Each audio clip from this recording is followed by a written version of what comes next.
the 49ers seemed to struggle with who they were early in the season, right? Just didn't have that identity. And it's fair to wonder if it could have been the loss of Mostert and the less than stellar early returns from our third round pick in Trey Sermon, that you just didn't have the horses in the stable. Now, through the combination of Elijah Mitchell, Jeff Wilson Jr., and obviously Deebo Samuel, they seem to have found and, more importantly, held onto their identity as a run-first team. In the last 3 games versus the Rams, 44 carries, 156 yards. At Jacksonville, 42 carries, 171 yards. Versus Minnesota, 39 carries, 208 yards. Jason, just how dominant do you view the 49ers run game? It's super dominant. Again, it's about, we're going to run it. I'm going to run it. You know it. Stop me. And I think that's the source of 49er fans' frustration, because this was supposed to be the plan from week 1. And this is what had 49er fans so bullish on this team, even if those people didn't want Jimmy Garoppolo to be starting, whatever, whole other discussion right now. But the plan was always to do this. And I think that a lot of 49er fans are frustrated with, well, what took you so long to get back to this, right? And it could have happened in many games, but, obviously game script in certain games, down a distance, you really can't do that at times. That's sort of the source of the frustration with Kyle Shanahan for the people who, are frustrated with him right now. Obviously, right now, there's not much to say because he's gotten back to basics and he's doing exactly what everybody wanted him to do. But it's so dominant. It is literally dominating time of possession, doing what they want to do. And there's something about mentally, right? You are play after play on defense. You cannot stop the run, cannot stop the run, cannot stop the run. And it's happening all game. You break and you are so defeated. Yes. And that's really what the 49ers should have been doing from week 1. And that's what we all thought that they would be doing. And that is the mental aspect, I think, is the part that's being overlooked, because defenses know what's coming. It is nothing more disheartening than to know exactly what's coming. It's like when you're playing Madden against your little brother, right? I'm going to run the ball right here to the right. Come stop me. And you can't. And you can't, and you continue to do it, and you continue to do it, and your little brother chucks the controller and runs off and cries to mom. That's what the 49ers are doing to teams right now, and I think that the psychological aspect is kind of being lost there.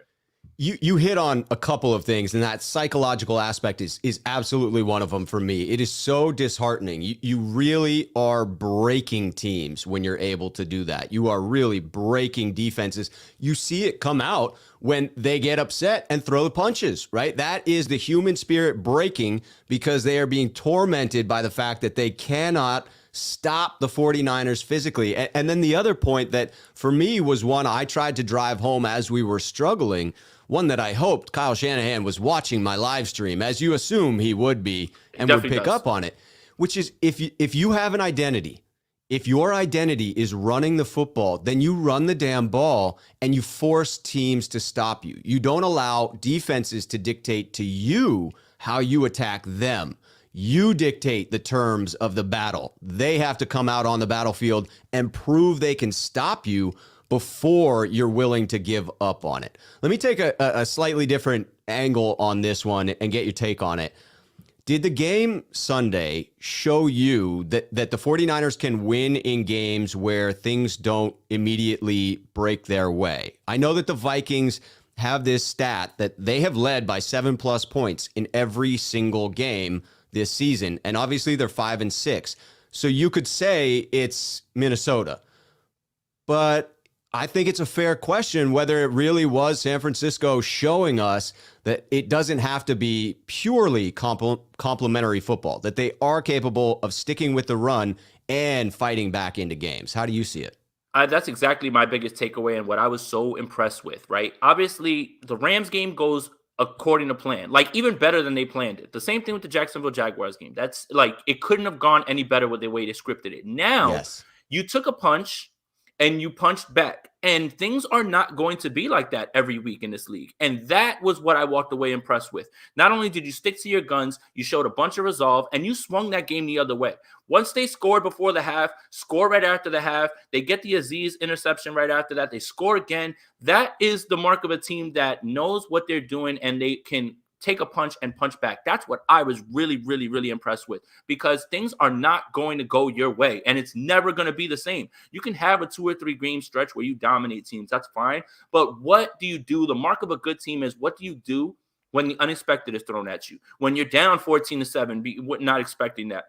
How do you bounce back from that? When things aren't going your way, can you collect yourself after the Jimmy Garoppolo interception? Kyle Shanahan goes over and he says a bunch of curse words, I'm sure, at Jimmy Garoppolo. It worked, and it went the other way, right? So that's what I was impressed with. Good teams find different ways to win games, and they find ways to win games when things are not perfect.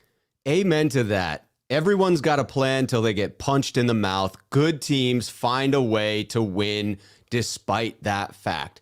Did it seem to you, because I had this thought and I tweeted it out and I thought I was very clever in doing so, but I noticed that it did seem Kyle was getting a little bit into his Shanahan thought process where he may have been out-coaching himself a little bit, right? It was one early run and then a lot of passes in a row. But then Jimmy threw the pick, and it seemed like Kyle was like, oh, shit, I should be running the ball. And then he got right back to it. That was sort of my takeaway from that little turnover. Yeah, one more thing too about, the whole, Kyle Shanahan not running the ball. The best play callers and coaches in the world go through funks. And I can cite they are human.